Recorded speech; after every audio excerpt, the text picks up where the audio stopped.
What's up, everybody? How y'all doing? Thank you for liking. Well, thank you for watching. Please like, subscribe, leave a comment. Leave it now before you even watch the video, because you already know it's going to be great. So let's get it. I just got off of work. It was a good day. I made $350. Gave the customer my handyman card, so she should be calling me because she said she was going to call me, and she does have stuff that needs done.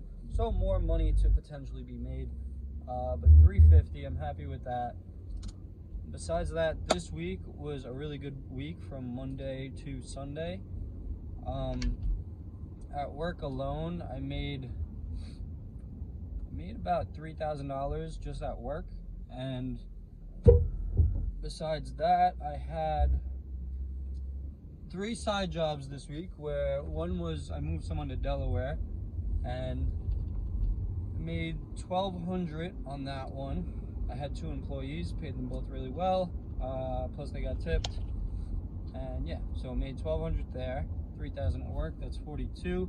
I had a painting job this week that I did after work. It took 10 hours to do that.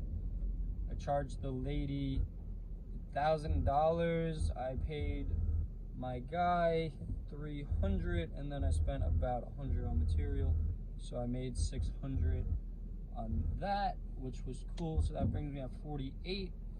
And then yesterday, I repaired a mirror yesterday, which I had to, the top of the mirror essentially broke from a moving company that she hired, and it had a curve into it.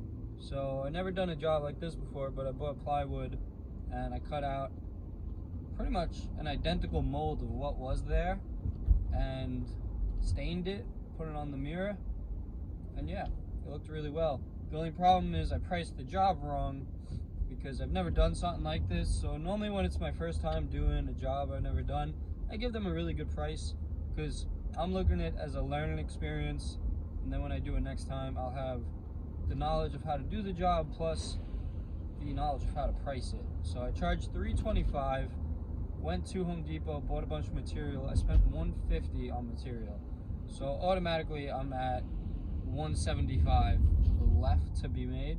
I did bring my friend with me, my employee, who has more experience working, like cutting wood and working with wood. So I paid him $100. It took us 2 hours to do the job, but there was an hour of travel involved. So I paid him $100. I made $75 at the end of the day, which I'm fine with, because just learned a new skill. And yeah, so that brings my weekly total to just under $5,000, which is potentially the most money I've ever made in a week from like labor, from me doing work. So I'm thrilled with that. I'm very happy. And it was also a very busy week. I put in easily over 80 hours. So yeah, at my job where I did 62 hours, I made about $3,000, and at my side work, we had a 10-hour day, followed by another 10-hour day, followed by a 2-hour day. So 22 hours in my side job, and well, not even my side job, my handyman business, and I made about $2,000 there. So a quarter of the time, made 3/4 the money. So yeah, I made much more money, averaged almost $100 an hour doing my handyman work versus my actual job where I averaged $50 an hour. So yeah, that's why it's very important to work for yourself, because I make twice as much money per hour and I worked half the time. So if I was able to do 60 hours at just my handyman business, I would have made $6,000 in 60 hours versus the 80 something hours that I did this week. So yeah, really good week. Barely spent any money this week, so pretty much just made $5,000. Made really good profit this week, and it's awesome. Yeah, so that's why anyone watching, start your own business, no matter what it is. Get it going,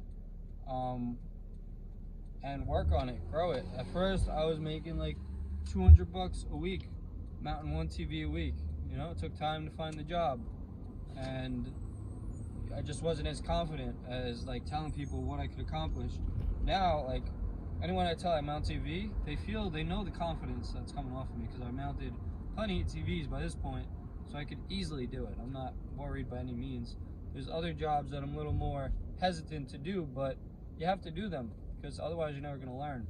So the painting job, the person asked for a few more things done, including potentially retiling a kitchen, which I've never done before, but I would give her a price and do it for her, figure it out, watch the YouTube videos and figure out how to do it. Instead of saying I can't do it, figure it out. Like, hey, can you make $1 million this year? No.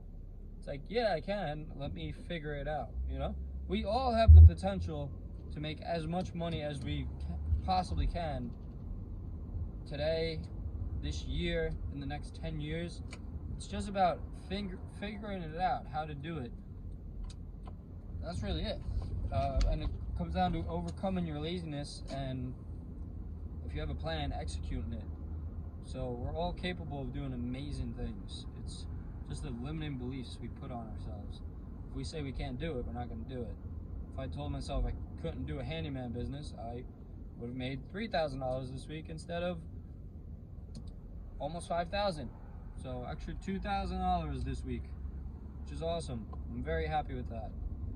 I'm going to keep growing it though, because I'm going to keep getting better at doing handyman work. So I'm going to have even more jobs coming in. Hopefully have them 7 days a week, hopefully 6 days a week, with like a day just to collect myself. And yeah, you know, do all these jobs after work. I don't mind. I could put an 8-hour day in after work. The day I went painting, I finished at 3 a.m. I had work the next day. I woke up at 7, and you know, I went to work and did it, made that money. So I'm also not miserable. Like a lot of people have jobs that they're just miserable at, and they're only doing 40 hours a week. I'm doing twice that much work, barely getting any sleep, and I love it. I really do, because I know I'm building for my future. So I see the path, not necessarily the finish line, but I see what I'm doing, what I'm building. So that's what's being accomplished. That's what I'm working on, and I'm sharing all this because I enjoy sharing it. Hopefully I can inspire other people. The more people that are making money, the better, is my belief. And I love this channel because it started by me quitting weed. Now there's people on this channel who also stop doing, you know, the things that are holding them back and improving themselves. And I can't ask for anything better than that. I really enjoy seeing people improve themselves. Why not? If everyone is doing better, then we're all doing better. You know, if your neighbor's doing better, you're doing better. If your family's doing better, you're doing better. So it's good for everyone to be doing better. And also it's very important that you yourself are doing better. So you have to work on yourself and eat right, be healthy, and work on saving money and increasing your skills as much as you can. So that's it for today, guys. Thank you for watching. I appreciate all of you. Have an amazing day and work on yourself. All right? Peace.